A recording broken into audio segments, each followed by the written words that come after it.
Hello and welcome to today's meeting of the Public Works Committee. It is September 29th at 5 p.m. I'll call this meeting to order. Would Deputy Council please call the roll? Sure thing. Is Mr. Brusky? Here. Mr. O'Brien? Here. Mr. Cleary? Here. Mr. Fine? Here. Mr. Reinhardt? Here.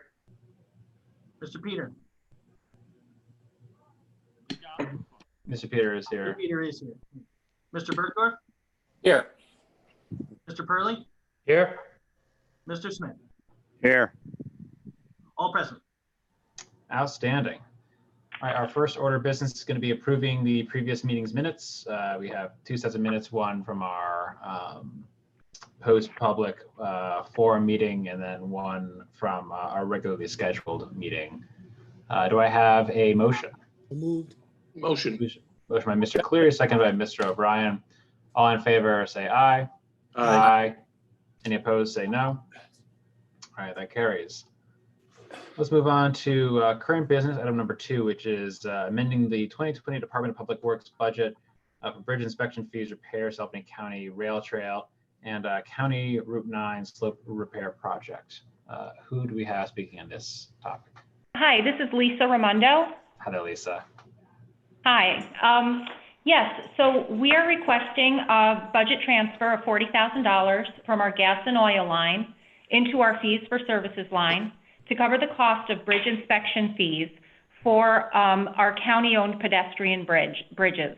The state inspects our other bridges, which are structures that are over 20 feet long. However, our pedestrian bridges are not inspected by the state, and we need to have that work done. In addition, I'm requesting approval for a transfer of $55,000 from our gas and oil line into our road materials line in order to do in-house repairs to our slope stability project on County Route 9, as well as repairs to the rail trail just north of the Truss Bridge. Are there any questions? Any questions from the membership? Quick question, Mr. Chairman. Sure. Yes, we'll do Mr. Bergdorf, then Mr. Reinhardt, and Mr. O'Brien. Lisa. Yep. If the state is not inspecting these, who is inspecting these? And are they doing them at the same price that they did them last year? Well, we've been doing ground-based inspections ourselves. We currently don't have anyone under contract. I've reached out to several consultants to get ballpark estimates for having these bridges inspected for this time, and the prices range from anywhere from like $30,000 to $120,000. We have not put out an RFP for this yet because we wanted to secure the funds, and once we know that there are funds available, I'm going to put out the RFP. So we don't have a price yet. So we're authorizing the work with an unknown price tag that's never been in our budget before? We're not authorizing the work. We're transferring money so that I can confidently put out the RFP and know money is going to be there for the work. Okay. And how much the total you're transferring is how much? It's $40,000. I feel confident that we could get a price in below the $40,000 range. Okay. All right. Thank you. My question is just the money that's being transferred from the oil and gas account, is that available because you didn't spend as much money on fuel as you expected because of COVID, or why is that money there available? That's a good question. So historically, well, first of all, the prices of fuel came down significantly from last snow and ice season to this snow and ice season. Right. So, for example, last year prices for unleaded gas were approximately $2 a gallon. This year, they were approximately $1.50 a gallon, so 50 cents difference. Mhm. As far as diesel prices go, diesel prices were actually, let's see, they were as low as 97 cents a gallon this year, as compared to 2019 snow season when they were up above $2. So there's that difference in cost. Let's see, also, based on the cost and the fact that we didn't have as large of a snow season this past season yet. So, I mean, snow season yearly goes from December through, say, March, and now we still have half the year to go. So we never know if we're going to have, a tough year for the last, November, December. However, just so you know, historically, in 2017, from October through December, we spent about $120,000 on gas and oil. In 2018, we spent about $125,000. In 2019, we spent about $140,000. So we're leaving enough money in this gas and oil line. We're leaving about $165,000 in our combined gas and oil lines, which is more than what we spent in the previous 3 years. And the reason why we have the luxury of having it be more is attributed to mostly the less expensive gas prices. Mhm. Okay, all right, thank you. Mr. O'Brien, did you want to make a motion or do you have a question? I'm making a motion to move it. Motion by Mr. O'Brien. Do we have a second? Second. Second by Mr. Cleary. All those in favor say aye. Aye. Aye. Any opposed, say no. All right, that carries. Thank you very much. Let's move on to item number 3, which is authorizing an agreement with the town of Knox, the purpose of transferring an international dump truck engine. Hi, yes. So we're asking to enter into an agreement with the town of Knox to transfer a Cummins engine. It's a 2004 engine from one of our international dump trucks. The county used this truck for many years. We no longer have it in use. As a matter of fact, once it became too costly to maintain, we started using the truck for parts. So when other trucks that were in better shape broke down, we robbed the truck of its parts. So now it's stripped down to an engine, and we were going to sell it as scrap. The going rate of scrap right now is about $138 a ton, and the engine weighs less than a ton. So its worth to us is minimal.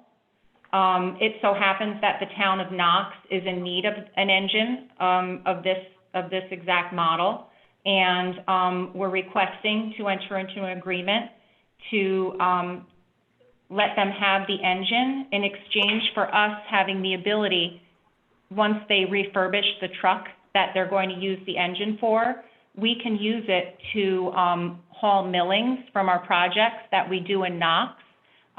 Every year, we have hauling and placing projects throughout the county. In 2021, we have 2 roads in Knox that are slated to be on our hauling and placing project list. And we could potentially utilize that truck to haul millings from the project back to our Knox subdivision, which we then use for shoulder backup and things for our other projects. That's one use that we could, for sure foresee using the truck for. Does anyone have any questions? Mr. O'Brien? Motion to move this, please. I'll second it. Mr. Reinhardt, did you speak first? Yes. We didn't see a copy of the agreement. Do you have such an agreement in place, or are you on the front end of We're negotiating? asking, no, we don't have the agreement in place. The agreement once we're granted authorization to enter into the agreement by you, then the agreement will be drawn up according to, to what's written in this letter. Yeah. So no, the agreement has not been written. I just want to make sure that you, when you do that agreement, make sure that we actually get access to the vehicle when we need it. Because sometimes those agreements between different jurisdictions can be problematic in terms of getting access when you need it. Will do. I'll second it. We have a motion by Mr. Bryan, second by Mr. Pearly. All in favor, say aye. Aye. Any opposed, say no. All right, and our last, that passes. Our last item on the agenda is number 4, which is amending resolution number 196 for 2020 regarding the energy conservation management services for the water purification district. This is Angelo Gaudio with the Water Purification District. This is an amendment to our contract with National Grid. And the point of this contract was really to expedite the boiler replacement at our North plant. We completed the engineering work under the agreement. And when we got into the design, we realized that the cost was going to be significantly higher than we initially anticipated. Primarily, the cost increases are attributed to the exhaust breach on the boiler needing to be replaced. We also have a real estate issue with the room that the current boiler is located. So the additional costs are also for a contractor basically to construct the boiler on premise. So instead of basically bringing in the entire unit, they're going to have to construct it within the room. Just because, again, all we really have is this like a man door to bring the equipment in.